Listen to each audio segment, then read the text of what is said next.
I spent 53 years believing that family meant showing up for each other. No matter what. That's what my mother always said. And I believed her right up until the moment I watched my granddaughter, Poppy, press her little face into my daughter's shoulder and whisper something I wasn't supposed to hear. But I'm getting ahead of myself. Last Thanksgiving, this past November, just 8 months ago, my daughter Vanessa organized the whole gathering at her house in Oakville.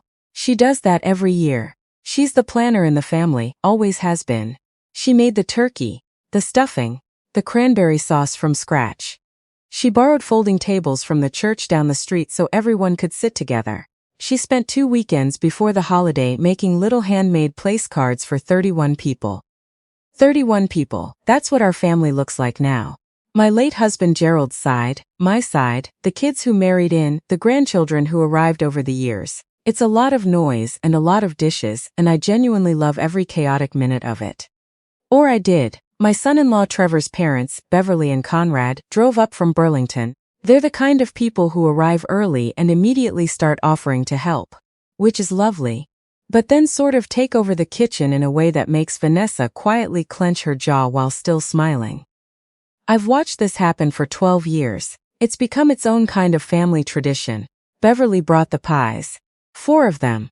Pecan, pumpkin, a lemon meringue, and one she called Harvest Apple, which is just apple pie with a fancier name. She also brought, and this is important, individual little gift bags for each of the grandchildren. She'd been doing for the past 3 Thanksgivings. Little seasonal treats, nothing extravagant. A small book, some maple candy, a tiny stuffed animal, a painted wooden ornament. Thoughtful things, sweet things. There are 7 grandchildren in total. Beverly handed out 6 bags. I noticed it the way you notice something that doesn't quite make sense. Not with alarm at first, just with a small tilt of confusion. I was standing near the doorway between the dining room and the kitchen, holding a cup of tea that had gone cold, watching Beverly move around the room with this cheerful efficiency. She gave a bag to Trevor's niece Bryn, who's 9. She gave one to my son Callum's kids. His twins, Owen and Declan, who are 7. She gave one to my other grandson, Marcus Jr., who's 5 and immediately tried to eat the ribbon. She gave one to little Piper, Pensulcum to Trevor's brother and was turning 4 that weekend, which Beverly made sure to mention twice. And then she stopped. She sat back down at the table, tucked the bag she was carrying under her chair, and started talking to my sister-in-law about the drive up from Burlington, and whether the 403 was getting worse every year. I stood there for another moment still holding my cold tea. Poppy was sitting at the far end of the kids' table. She's 6. She has these dark curly ringlets that she absolutely refuses to let anyone brush. And she was wearing a little rust-colored dress that Vanessa had found at a thrift shop in Hamilton and ironed carefully that morning. She was watching the other kids open their bags with this expression I recognized from her mother at that age. Very still, very watchful, trying to figure out what was happening without letting on that she was trying to figure it out. Poppy is Vanessa and Trevor's daughter. She is Beverly's granddaughter too. Or at least that's what I'd always assumed. I told myself there had to be a mistake. Beverly had miscounted. She'd left one bag in the car. There was a perfectly reasonable explanation. I actually said this to myself in my head, standing in that doorway. I gave Beverly every benefit of the doubt that I possibly could, because I didn't want to believe what I was watching. 15 minutes passed. Beverly did not go to the car. Beverly did not go to the car for the rest of the evening. Poppy didn't say anything at the table. She is, as I mentioned, very much her mother's daughter in that way. She holds things in, processes them quietly, doesn't perform her emotions for an audience. She ate her turkey. She asked for more cranberry sauce. She helped little Marcus Jr. open the tiny tube of maple butter that came in his bag, and explained to him very seriously that it was for spreading on bread, not eating with a spoon, even though both of them knew he was going to eat it with a spoon. It was later, when the kids had been sent to the basement playroom so the adults could have dessert and some quiet, that it happened. I was coming down the hallway when I heard Vanessa's voice. Low and careful, the way she gets when she's holding something together very deliberately. I stopped just outside the doorway to the small sitting room off the hall. I wasn't eavesdropping intentionally, or maybe I was. I don't know. Mothers develop a sense for certain tones of voice. Vanessa was sitting on the little love seat with Poppy in her lap. Poppy had her face turned into her mother's neck and she was speaking so quietly I almost couldn't hear her. "Mama," she said, "did I do something?" Vanessa said, "No, baby, of course not." "Then why didn't she bring me one?" There was a pause. I stood completely still in the hallway. She just made a mistake," Vanessa said. "It happens." Another pause. "Bryn got one," Poppy said. "And Owen and Declan. And Marcus. And Piper." She listed them the way children list things, carefully, making sure she hadn't missed anyone. "Everyone got one except me." "I know," Vanessa said. "Is it because I'm not the same?" I felt that sentence move through me like cold water.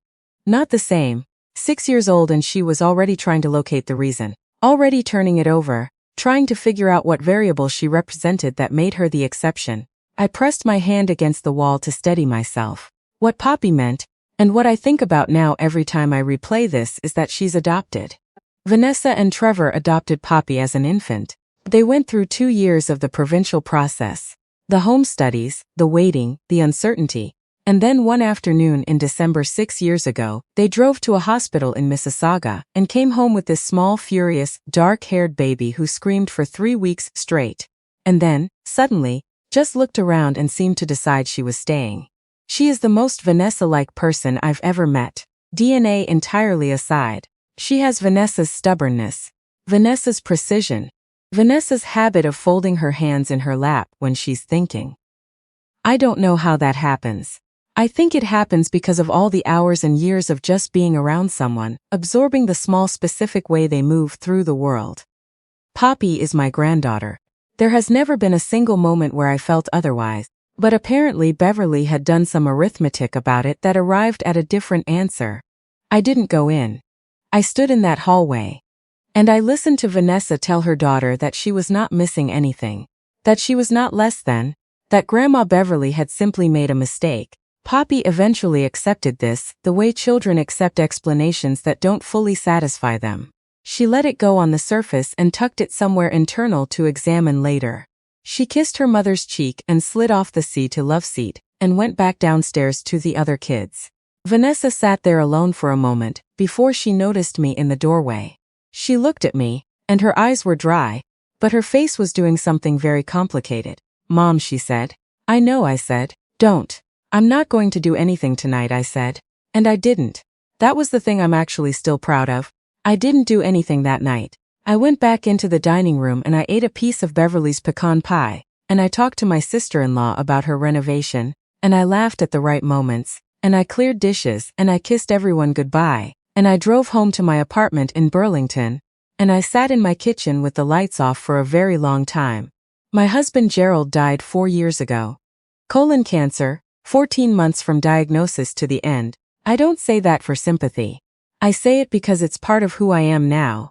This woman who sat alone in a dark kitchen and turned things over in her mind without anyone to talk them through with.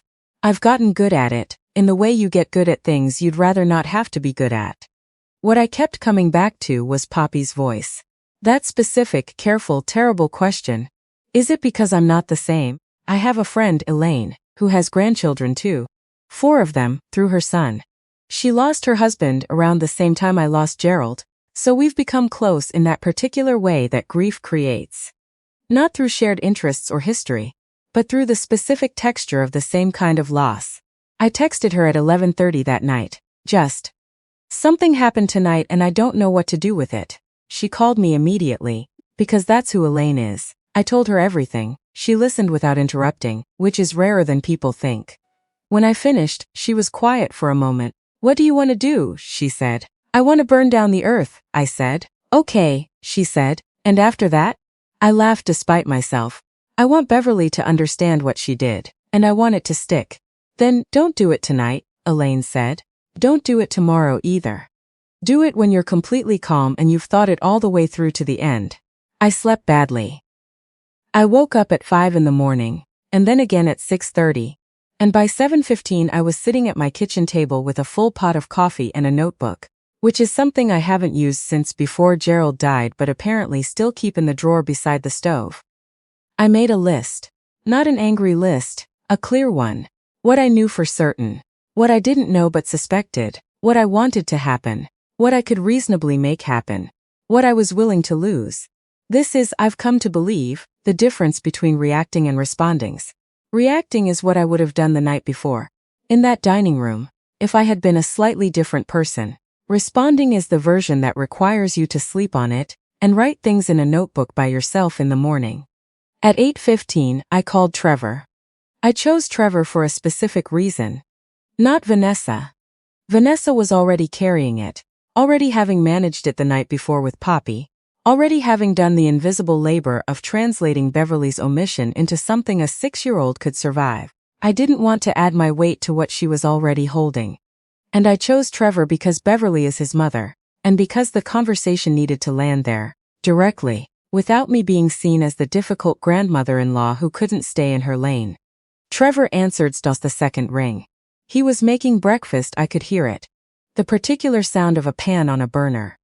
"Good morning," I said. "Do you have a few minutes?" He said he did.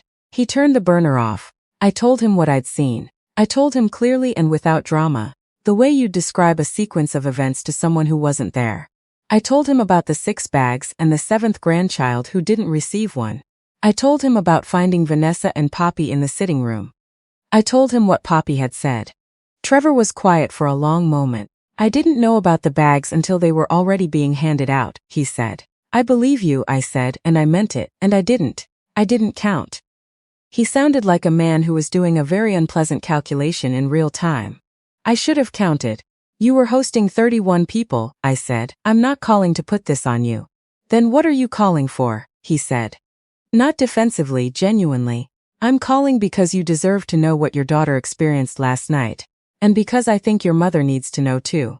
And I think it should come from you." Another silence. "Yeah," he said. "Okay. I'm not asking you to go to war with your parents," I said. "I'm asking you to have a conversation. One conversation. Clear and direct. What happened was not acceptable, and it needs to be named." "I know," he said. "And Trevor," I said. "Whatever Poppy overheard last night about the bags, that's going to be something she carries. Whether she lets it go or whether it calcifies into something harder is going to depend on whether the adults around her handle it correctly. That's all I'm saying." He said he understood. He said he would call his mother. We hung up. I poured myself a second cup of coffee and sat with the particular sensation of having done something that couldn't be undone. Not a bad sensation. Just a significant one. Trevor called his mother that morning. I know this because Vanessa called me at noon to tell me, and because her voice had a quality I hadn't heard in a long time. Something released. Like a door that had been stuck finally coming free. She said she didn't mean to leave Poppy out. Vanessa told me. She said she miscounted. "Do you believe her?" I asked. A pause. "I don't know. I think she maybe didn't think of Poppy the way she thinks of the others. I think she maybe didn't do it deliberately, but I also think she didn't notice the absence. Which says its own thing." What did Trevor say to that? He told her that whether it was intentional or not, the effect on Poppy was the same. And that if she wanted to be Poppy's grandmother, she needed to act like it. Consistently. Not just when it felt natural. I felt something ease in my chest that had been tight since the previous evening. "How did she take it?" she cried, Vanessa said. "She said she loved Poppy." "Actions," I said. That's what Trevor told her. Beverly came to our house 2 Saturdays later. She called ahead. Asked if she could come, and arrived with a wrapped gift for Poppy and what looked like a genuinely difficult expression on her face. Not the martyred kind, not the defensive kind, but the particular uncomfortable look of a person who is trying to do a thing they've been avoiding. Poppy opened the gift at the kitchen table. It was a set of watercolor paints and 2 pads of good heavy paper, not a drugstore gift. Something Beverly had clearly put thought into. Because Poppy had been carrying a set of dollar store paints around for months and wearing them down to nothing. Poppy said thank you. Beverly said, "I owe you an apology, sweetheart. I made a mistake at Thanksgiving, and I'm sorry." Poppy looked at her for a moment with those watchful dark eyes. Then she said, "Okay." Then she asked Beverly if she wanted to paint with her. Beverly sat at my daughter's table for 2 hours and painted watercolor horses with my 6-year-old granddaughter. Neither of them were particularly good at it. Both of them seemed to be fine with that. I watched from across the room and thought about my husband. And about how he would have handled the whole thing differently. More directly, more loudly. Probably in the middle of Thanksgiving dinner, in a way that would have ruined the pecan pie. Gerald was a wonderful man, but he did not have patience for quiet injustices. I've always been the one who waited. I'm not sure which approach is better. I think it depends on the situation and the people involved and whether you want a confrontation or a repair. I wanted a repair. Not for Beverly's sake particularly, but for Poppy's. For Vanessa's. For the 31 people at that folding table who are, at the end of it, our family, complicated and imperfect and worth working for. Last month, Beverly and Conrad hosted Christmas Eve at their house in Burlington. Stockings above the fireplace for all 7 grandchildren. All 7. Poppy's was the second from the left. Beverly had embroidered her name on it in green thread, the same as all the others, I noticed. I didn't say anything. Some things you don't need to say. Poppy noticed too, I think.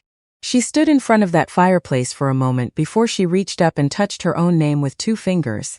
Just briefly, just to confirm it was there. Then she went to find her cousins. That's the thing about children. They don't need grand gestures or long apologies or the kind of reckoning that would satisfy an adult audience. They need consistency. They need to see their name on the stocking. They need to know that when the bags come out, one of them is theirs. I kept thinking about what Poppy asked that night in the sitting room. Is it because I'm not the same? And I kept coming back to the same answer. She is exactly the same as every other child in that family. And anyone who can't see that on their own can be helped to see it. If the people around them are willing to do the work. I'm 53 years old. I have buried my husband and rebuilt my life in pieces and learned how to sit in a dark kitchen at midnight and find my way to morning. I am not interested anymore in swallowing things to keep peace. I'm also not interested in burning things down. What I'm interested in is making sure the people I love don't have to carry things they were never supposed to carry. That's all the revenge I needed.